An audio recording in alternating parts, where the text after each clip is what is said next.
Hello, I'm James from Crayola. Welcome to Creativity Tips. Today's session is on journaling jars. Are you feeling excited, joyful, overwhelmed, or anxious?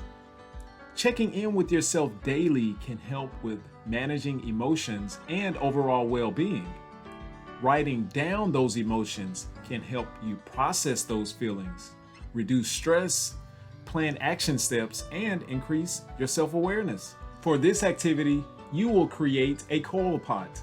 You will need Model Magic, paper, markers, and crayons. First, take a piece of Model Magic and slightly pull in opposite directions. Place on a flat surface and using the palm of your hands, begin rolling back and forth until you get coils or snake-like forms. Next, you're going to create a base. Use another piece of Model Magic and flatten with your hands and mold into a circular shape. Place the coils along the perimeter of the base.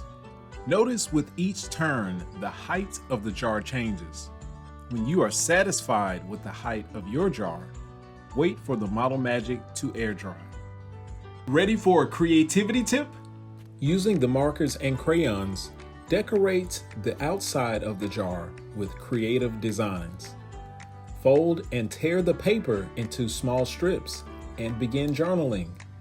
Place them inside the jar when finished. How will you share your journaling jar with family and friends? Parents and teachers post young artist creations on social media. Thank you for letting your ideas shine today and stay colorful with creativity tips.